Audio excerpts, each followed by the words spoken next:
پاکستان کا جو آئین ہے وہ متفقہ ہے آبویسلی، لیکن لگتا ہے ایسا ہے کہ جس وقت یہ پاس ہوا تھا بس اسی وقت یہ متفقہ تھا، اس کے بعد اس پہ اتفاق کبھی نہیں ہوا۔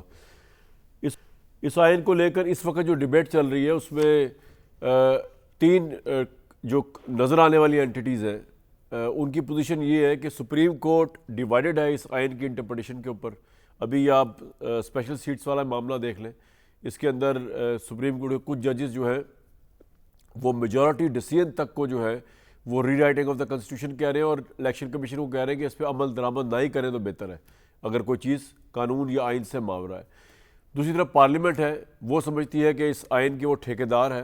اور آئین کو انٹرپریٹ کرنے کا حق بھی اس کا ہے، آئین کو آگے پیچھے کرنے کا حق بھی اس کا ہے، اور وہ کہہ رہے ہیں کہ جی ہم کیونکہ سپریم ہے اور ہم سپریم ہے تو اس لیے ہم آئین کے اوپر بھی ہماری اتھارٹی، ہماری اجارہ داری ہے، ہم بتائیں گے کہ آئین میں کون سی شک ہونی ہے کون سی نہیں ہونی، اس کو کس طرح انٹرپریٹ کرنا ہے۔ وہاں پر آئین کی پوزیشن بالکل ڈیفرنٹ ہے۔ تو سپریم کورٹ اس کے اندر اپنی ڈویژن، سپریم کورٹ کی آئین کی انٹرپریٹیشن اپنی، پارلیمنٹ اس کے اندر اپنی ڈویژن، ایک طرف پی ٹی آئی ایک طرف پورا حکومتی وہ، اور ان کی اپنی انٹرپریٹیشن ہے قانون کی اور اس آئین کی۔ تیسری طرف الیکشن کمیشن آف پاکستان،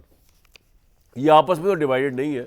لیکن ان کی اپنی ایک انٹرپریٹیشن ہے آئین کی، اور اس انٹرپریٹیشن کے تحت وہ یہ سمجھتے ہیں کہ ان کے لیے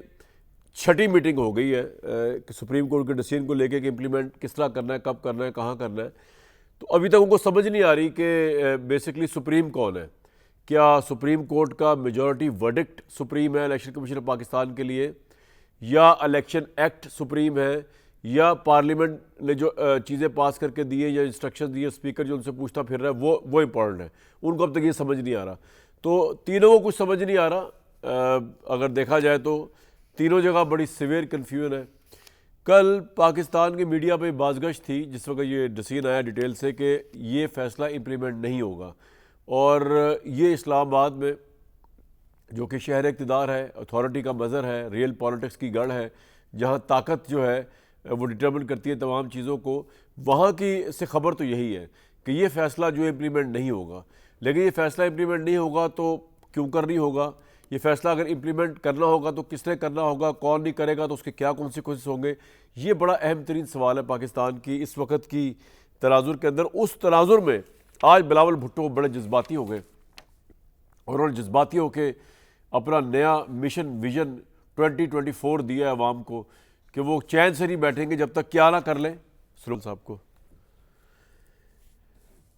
3 نسلوں سے آئین سازی کرتے آ رہے ہیں، ہم یہ کام بھی سب سے زیادہ جانتے ہیں۔ اگر ہم چاہتے ہیں کہ اس عدالتی نظام کو طاقتور بنائیں، کہ ہمارے شہریوں کو فوری اور جلدی انصاف ملے، کہ کسی صوبوں کا درمیان کوئی فرق نہ رہے، اور یہ سب سے اہم بات، تو پھر آئینی وفاقی عدالت ضروری ہے، مجبوری ہے۔ عدالت نے یہ اختیار اپنے پاس لے لیا کہ آئین میں ترمیم وہ کر سکتے ہیں، ہم نہیں، اور انہوں نے 63A کے فیصلے میں آئین کا ترمیم کروایا۔ ہم آئینی عدالت بنا کے رہیں گے تاکہ کسی اور وزرائے اعظم کو تخت دار پہ نہ چڑھایا جائے۔ خاص طور پہ جو کانسٹیٹیوشنل کورٹ بننے جا رہا ہے اس پہ یہ ایج کا شرط شاید متنازع ہو جائے۔ ہم سمجھتے ہیں کہ امپارشل طریقہ ہے کہ جیسے کانسٹیٹیوشنل کورٹ بنے تو اس کے لیے آپ ٹرم لیمٹس استعمال کریں، آپ ایج کا ایکسٹینشنز کا نہ سوچیں۔ جب ٹرم لیمٹس استعمال کریں گے تو مثلاً چیف جسٹس کے اپنا ٹرم سے 3 ایئرز، اور جو برادر ججز ہے اس بینچ کا اس کا سے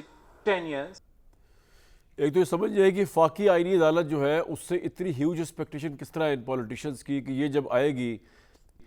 تو وہ جو جج ہوں گے وہ ان ججوں سے بہتر ہیں جو سپریم کورٹ میں ہیں، یا وہ ان ججوں سے بہتر ہیں جو ہائی کورٹس کے اندر ہیں، اور وہ آتے ساتھ ہی جو ہے وہ کس طرح جو ہے جادو کی چھڑی سارا کچھ ٹھیک کر دیں گے۔ دوسرا یہ جو انہوں نے ڈرا کی ہے، پراکسیمیٹی ڈرا کی ہے بھٹو صاحب کے ٹرائل کے ساتھ، اس وقت کی عدلیہ تھی، یہ کہہ رہے ہیں کہ یہ ان سو مینی ورڈز اشارہ یہ کر رہے ہیں کہ آج کی عدلیہ بھی خدا نخواستہ کہ ایسی ہے جو وزیر اعظم کو تختہ دار پہ ٹانگ دیتی ہے، اس زمانے کی ملٹری اسٹیبلشمنٹ کے کہنے میں جنرل ضیاء الحق کی جو تھی۔ تو سمجھ نہیں آیا کہ یہ کیا جسٹیفیکیشن دی ہے فاقی آئینی عدالت کی، اپنے والد کو اپنے نانا کو بیچ میں لا کے اتنی جذباتی اسپیچ سمجھنے کی کوشش کرتے ہیں، کیونکہ اس وقت ایک طرف اس فیصلے کو امپلیمنٹ نہ کرنے کی بازگشت ہے، اور دوسری طرف جو ہے وہ تاریخ میں اتنے بڑے بڑے سیاستدانوں کی آوازیں ہیں جو یہ کہا کرتے تھے اگر سپریم کورٹ کا فیصلہ امپلیمنٹ نہ ہوا تو کنٹیمپٹ ہے، اور ایون الیکشن کمیشن تو چھوڑے پرائم منسٹر کو بھی گھر جانا پڑے۔